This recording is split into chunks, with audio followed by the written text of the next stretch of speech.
ಎಲ್ರಿಗೂ ನಮಸ್ಕಾರ. Welcome back to Smitha's kitchen. ಮನೇಲಿ ಏನು ತರಕಾರಿ ಇಲ್ಲದೆ ಇರುವಾಗ ಕ್ವಿಕ್ಕಾಗಿ ಒಂದು ಬ್ರೇಕ್ಫಾಸ್ಟ್ ರೆಸಿಪಿ ಮಾಡ್ಕೋಬೇಕು ಅಂತ ಅಂದರೆ ಈ ರೀತಿಯಾಗಿರೋ ಒಂದು ಟೊಮೆಟೊ ಬಿರಿಯಾನಿನ ಟ್ರೈ ಮಾಡಿ ನೋಡಿ. ತುಂಬಾ ರುಚಿಯಾಗಿರುತ್ತೆ. ಜೊತೆಲಿ ಮೊಸರು ಬಜ್ಜಿ ಇದ್ದರೆ ಇನ್ನೂ ಚೆನ್ನಾಗಿರ್ತಾ ಇತ್ತು. ನಾನು ಮೊಸರು ಬಜ್ಜಿ ಮಾಡಿಲ್ಲ, ಟೈಮ್ ಆಗಿತ್ತು ಅಂತ ಹಾಗೆ ಬರೀ ಟೊಮೆಟೊ ಬಿರಿಯಾನಿ ಮಾಡಿದ್ದೆ. ಇದು ಕೂಡ ಸಖತ್ತಾಗಿತ್ತು. ಎಲ್ಲ ತುಂಬ ಜಾಸ್ತಿ ಮಸಾಲೆ ಹಾಕಿ ಮಾಡಿರೋದ್ರಿಂದ ಮತ್ತೆ ಇದಕ್ಕೆ ಸೈಡ್ ಡಿಶ್ ಆಗಿ ಮೊಸರು ಬಜ್ಜಿ ಬೇಕು ಅಂತ ಏನಿಲ್ಲ. ಹಾಗೆ ಕೂಡ ಬಿಸಿ ಬಿಸಿಯಾಗಿ ತಿಂದರೆ ಸಖತ್ತಾಗಿರುತ್ತೆ. ಬನ್ನಿ ಇವಾಗ ಲೇಟ್ ಮಾಡೋದು ಬೇಡ, ಟೊಮೆಟೊ ಬಿರಿಯಾನಿ ಹೇಗೆ ಮಾಡೋದಂತ ನೋಡ್ಕೊಂಡು ಬರೋಣ. ಮೊದಲಿಗೆ ನಾನಿಲ್ಲಿ ಒಂದು 3/4 ಕಪ್ಪಿನಷ್ಟು ಬಾಸುಮತಿ ಅಕ್ಕಿನ ತೊಗೊಂಡಿದ್ದೀನಿ. ಹಾಗೆ ಒಂದು 3/4 ಕಪ್ಪಿನಷ್ಟು ಸೋನಾ ಮಸೂರಿ ಅಕ್ಕಿ, ಅಂದರೆ ನೀವು ಅನ್ನಕ್ಕೆ ಯಾವ್ದು ಬಳಸ್ತೀರೋ ಅದನ್ನು ತೊಗೊಳ್ಬೋದು. ಎರಡನ್ನೂ ಮಿಕ್ಸ್ ಮಾಡಿ ಹಾಕ್ಕೊಂಡಿದ್ದೀನಿ. ಬರೀ ಬಾಸುಮತಿ ಅಕ್ಕಿ ಹಾಕಿದ್ರೆ ಮುಖ ತಿಕ್ಕತ್ತೆ, ಅಂದರೆ ಜಾಸ್ತಿ ತಿನ್ನಲಿಕ್ಕಾಗೋದಿಲ್ಲ. ಅದಕ್ಕೆ ನಾನು ಮಾಮೂಲಿ ಅಕ್ಕಿನೂ ಸ್ವಲ್ಪ ಮಿಕ್ಸ್ ಮಾಡ್ಕೊಂಡಿದ್ದೀನಿ. ಇದನ್ನು ನೀರಲ್ಲೂ 2 ಸರಿ ಚೆನ್ನಾಗಿ ತೊಳೆದ್ಬಿಟ್ಟು ಮತ್ತು ಬೇರೆ ನೀರನ್ನು ಹಾಕಿಬಿಟ್ಟು ನೆನೆಸಿಡಬೇಕು. ಒಂದು 20 ನಿಮಿಷದಿಂದ ಅರ್ಧ ಗಂಟೆವರೆಗೂ ನೆನೆಸಿಡಬೇಕು. ಇವಾಗ ಮಸಾಲಕ್ಕೆ ರೆಡಿ ಮಾಡ್ಕೊಳ್ಳೋಣ. ಅದು ನೆನೆಯೋ ಅಷ್ಟರಲ್ಲಿ ಮಸಾಲಕ್ಕೆ ರೆಡಿ ಮಾಡ್ಕೊಳ್ಳೋಣ. ಒಂದು ಮಿಕ್ಸರ್ ಜಾರಿಗೆ ಒಂದು ಅರ್ಧ ಕಪ್ಪಿನಷ್ಟು ತೆಂಗಿನಕಾಯಿ ತೊಗೊಂಡಿದ್ದೀನಿ ಕಟ್ ಮಾಡಿಕೊಂಡು. ಹಾಗೆ ಒಂದು 2 ತುಂಡಿನಷ್ಟು ಶುಂಠಿನ ತೊಗೊಂಡಿದ್ದೀನಿ. ತೆಂಗಿನಕಾಯಿ ತುಂಬಾ ಹಾಕ್ಕೋಬಾರ್ದು. ಒಂದು ಅರ್ಧ ಕಪ್, ಚಿಕ್ಕ ಕಪ್ಪಲ್ಲಿ ಒಂದು ಅರ್ಧ ಕಪ್ ಹಾಕ್ಕೊಂಡ್ರೂ ಸಾಕು. ಒಂದು 10ರಿಂದ 15 ಬೆಳ್ಳುಳ್ಳಿ ಹೆಸರುಗಳನ್ನು ಹಾಕ್ಕೊಂಡಿದ್ದೀನಿ ಸಿಪ್ಪೆ ತೆಗೆದುಬಿಟ್ಟು. ಹಾಗೆ ಸ್ವಲ್ಪ ಕೊತ್ತಂಬರಿ ಸೊಪ್ಪು ಮತ್ತು ಸ್ವಲ್ಪ ಪುದೀನ ಸೊಪ್ಪನ್ನು ಸೇರಿಸ್ಕೊಳ್ತಾ ಇದ್ದೀನಿ. ಮಸಾಲಕ್ಕೆ ಇಲ್ಲಿ ನಾವು ರುಬ್ಲಿಕ್ಕೆ ಇಷ್ಟೇ ಹಾಕ್ಕೊಳ್ಳೋದು. ಇನ್ನು ಹೋಲ್ ಮಸಾಲನ್ನೆಲ್ಲ ಹಾಗೆ ಒಗ್ಗರಣೆಗೆ ಹಾಕ್ಬಿಡ್ತೀನಿ ನಾನು. ಇಲ್ಲಿ ಸ್ವಲ್ಪ ನೀರನ್ನು ಹಾಕಿ ಪೂರ್ತಿ ನುಣ್ಣಗೆ ರುಬ್ಕೊಳ್ಬೇಕು.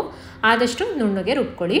ಇವಾಗ ಇದನ್ನು ಸೈಡಲ್ಲಿ ಎತ್ತಿಟ್ಕೊಂಡು ಒಗ್ಗರಣೆ ಮಾಡ್ಕೊಳ್ಳೋಣ. ಒಂದು ಕುಕ್ಕರಿಗೆ 2ರಿಂದ 3 ಚಮಚದಷ್ಟು ಎಣ್ಣೆ ಹಾಕ್ಕೊಳ್ತೀನಿ. ನಾವು ತೆಂಗಿನಕಾಯಿ ಹಾಕಿ ಮಸಾಲ ರೆಡಿ ಮಾಡ್ಕೊಂಡಿರೋದ್ರಿಂದ ಎಣ್ಣೆ ಸ್ವಲ್ಪ ಜಾಸ್ತಿ ಕುಡಿಯುತ್ತೆ. ನೀವು ಬೇಕಂದರೆ ಇನ್ನೂ ಸೇರಿಸ್ಕೊಳ್ಬೋದು. ನಾನು ಸ್ವಲ್ಪ ಎಣ್ಣೆ ಕಡಿಮೆ ತಿನ್ನೋದ್ರಿಂದ ಸ್ವಲ್ಪ ಕಡಿಮೆನೇ ಹಾಕ್ಕೊಂಡಿದ್ದೀನಿ. ಎಣ್ಣೆ ಬಿಸಿಯಾದ ನಂತರ ಮಸಾಲಾನ ಹಾಕ್ಕೊಂಡಿದ್ದೀನಿ. ಅಂದರೆ ಏಲಕ್ಕಿ, ಚಕ್ಕೆ, ಲವಂಗ, ಚಕ್ರ ಮೊಗ್ಗು, ಮರಾಠಿ ಮೊಗ್ಗು, ಹಾಗೆ ಬಿರಿಯಾನಿ ಎಲೆ ಕೂಡ ಹಾಕ್ಕೊಂಡು ಒಂದು 30 ಸೆಕೆಂಡ್ ಫ್ರೈ ಮಾಡ್ಕೊಂಡಿದ್ದೀನಿ. ಆ ಫ್ಲೇವರು ಸ್ವಲ್ಪ ಬಿಟ್ಕೋಬೇಕು, ಅದಕ್ಕೆ ಒಂದು 30 ಸೆಕೆಂಡ್ ಆದರೂ ಫ್ರೈ ಮಾಡ್ಕೊಳ್ಬೇಕು. ನಂತರ 2 ಚಿಕ್ಕದಾಗಿ ಕಟ್ ಮಾಡ್ಕೊಂಡಿರೋ ಈರುಳ್ಳಿನ ಹಾಕ್ಕೊಂಡಿದ್ದೀನಿ. ಉದ್ದುದ್ದಕ್ಕೆ ಕಟ್ ಮಾಡಿಕೊಂಡು ಹಾಕ್ಕೊಂಡಿದ್ದೀನಿ. ಈರುಳ್ಳಿ ಲೈಟ್ ಗೋಲ್ಡನ್ ಬ್ರೌನ್ ಕಲರ್ ಆಗೋವರೆಗೂ ಫ್ರೈ ಮಾಡ್ಕೊಳ್ಬೇಕು. ನಂತರ ರುಬ್ಬಿಟ್ಕೊಂಡಿರೋ ಮಸಾಲಾನ ಹಾಕ್ಕೊಳ್ತಾ ಇದ್ದೀನಿ. ಅಂದರೆ ತೆಂಗಿನಕಾಯಿಗೆ ನಾವು ಪುದೀನ, ಕೊತ್ತಂಬರಿ ಎಲ್ಲ ಸೇರಿಸಿ ಬೆಳ್ಳುಳ್ಳಿ, ಶುಂಠಿ ಹಾಕಿ ರುಬ್ಕೊಂಡಿದ್ವಲ್ಲ, ಆ ಮಸಾಲಾನ ಹಾಕ್ಕೊಂಡು ಮೀಡಿಯಂ ಫ್ಲೇಮಲ್ಲೇ ಒಂದು 2ರಿಂದ 3 ನಿಮಿಷ ಫ್ರೈ ಮಾಡ್ಕೊಳ್ತೀನಿ ಎಣ್ಣೆಯಲ್ಲಿ. ಅದೆಲ್ಲ ಫ್ರೈ ಆಗಿದ ನಂತರ 3 ಚಿಕ್ಕದಾಗಿ ಕಟ್ ಮಾಡ್ಕೊಂಡಿರೋ ಟೊಮ್ಯಾಟೊ ಹಣ್ಣನ್ನು ಹಾಕ್ಕೊಳ್ತಾ ಇದ್ದೀನಿ. ನೀವು ರುಬ್ಲಿಕ್ಕೆ ಕೂಡ ಹಾಕ್ಕೊಳ್ಬೋದು, ಇಲ್ಲ ಅಂದರೆ ಈ ರೀತಿ ಚಿಕ್ಕದಾಗಿ ಕಟ್ ಮಾಡಿ ಕೂಡ ಹಾಕ್ಕೊಳ್ಬೋದು. ಆದರೆ ಟೊಮೆಟೊ ಪೂರ್ತಿಯಾಗಿ ಮೆತ್ತಗೆ ಬೇಯಬೇಕು. ಅದಕ್ಕೆ ಒಂದ್ಸರಿ ಈ ರೀತಿ ಎಲ್ಲದನ್ನು ಚೆನ್ನಾಗಿ ಮಿಕ್ಸ್ ಮಾಡಿ ಒಂದು ಪ್ಲೇಟ್ನ ಮುಚ್ಚಿ ಒಂದು 2 ನಿಮಿಷ ಬೇಯಲಿಕ್ಕೆ ಬಿಡ್ತೀನಿ. ಟೊಮೆಟೊ ಪೂರ್ತಿಯಾಗಿ ಬೆಂದ ನಂತರ ನಿಮಗೆ ಟೇಸ್ಟು ಚೆನ್ನಾಗಿ ಸಿಗುತ್ತೆ. ನೋಡಿ, ಇಲ್ಲಿ ಒಂದು 2-3 ನಿಮಿಷ ಆದ ನಂತರ ತೋರಿಸ್ತಾ ಇದ್ದೀನಿ. ಟೊಮೆಟೊ ಎಲ್ಲ ಸಾಫ್ಟಾಗಿ ಬೆಂದಿದೆ. ಈ ರೀತಿ ಬೇಯಬೇಕು. ಇವಾಗ ನಾನು ಇದಕ್ಕೆ ಸ್ವಲ್ಪ ಕಟ್ ಮಾಡ್ಕೊಂಡಿರೋ ಪುದೀನ ಸೊಪ್ಪು ಮತ್ತು ಸ್ವಲ್ಪ ಕಟ್ ಮಾಡ್ಕೊಂಡಿರೋ ಕೊತ್ತಂಬರಿ ಸೊಪ್ಪನ್ನು ಹಾಕ್ಕೊಳ್ತೀನಿ. ರುಬ್ರಿಗೂ ಕೂಡ ಹಾಕ್ಕೊಂಡಿದ್ವಿ, ಹಾಗೆ ಇದು ಒಗ್ಗರಣೆಗೂ ಕೂಡ ಹಾಕ್ಕೊಂಡ್ರೆ ಚೆನ್ನಾಗಿರುತ್ತೆ ಅಂದ್ಬಿಟ್ಟು ಸ್ವಲ್ಪ ಸ್ವಲ್ಪ ಹಾಕ್ಕೊಂಡಿದ್ದೀನಿ. ಎಲ್ಲದನ್ನು ಒಂದ್ಸರಿ ಚೆನ್ನಾಗಿ ಮಿಕ್ಸ್ ಮಾಡ್ಕೊಳ್ಳೋಣ. ಎಣ್ಣೆ ಬಿಟ್ಕೊಳ್ತಾ ಬರ್ತಾ ಇದೆ. ಇವಾಗ ನಾನು ಇದಕ್ಕೆ 1 ಚಮಚದಷ್ಟು ಅಚ್ಚ ಖಾರದ ಪುಡಿನ ಹಾಕ್ಕೊಳ್ತಾ ಇದ್ದೀನಿ ಖಾರಕ್ಕೆ.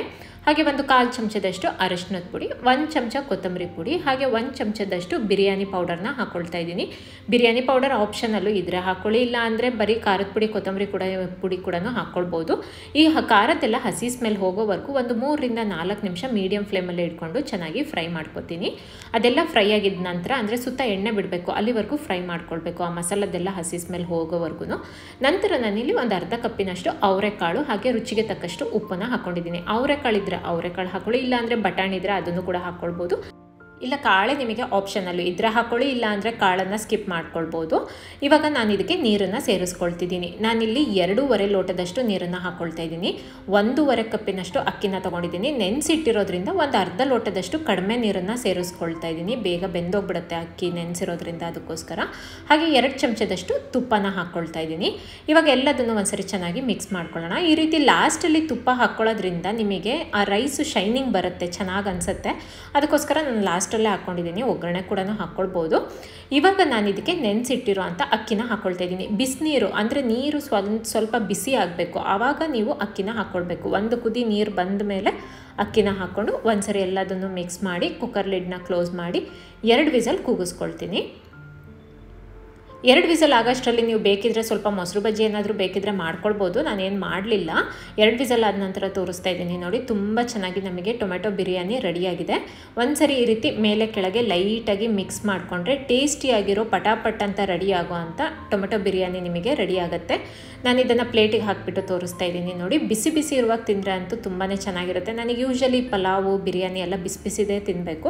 ಈ ವಿಡಿಯೋ ನಿಮಗೆಲ್ಲರಿಗೂ ಇಷ್ಟ ಆಗಿದೆ ಅನ್ಕೋತೀನಿ. ಇಷ್ಟ ಆಗಿದ್ದರೆ ದಯವಿಟ್ಟು ನಿಮ್ಮ ಫ್ರೆಂಡ್ಸಿಗೆ ಫ್ಯಾಮಿಲೀಸಿಗೆಲ್ಲ ಶೇರ್ ಮಾಡಿ. ಹಾಗೆ ಲೈಕ್ ಮತ್ತು ಕಮೆಂಟ್ ಕೊಡೋದನ್ನು ಕೂಡ ಮರಿಬೇಡಿ. ಯಾರೆಲ್ಲ ನನ್ನ ಚಾನಲ್ನ ಹೊಸದಾಗಿ ನೋಡ್ತಾ ಇದ್ದೀರೋ ಅವರೆಲ್ಲ ಈಗಲೇ ಹೋಗಿ ಸಬ್ಸ್ಕ್ರೈಬ್ ಮಾಡಿ, ಪಕ್ಕದಲ್ಲಿರೋ ಬೆಲ್ ಐಕಾನ್ನ ಪ್ರೆಸ್ ಮಾಡಿ. Thank you.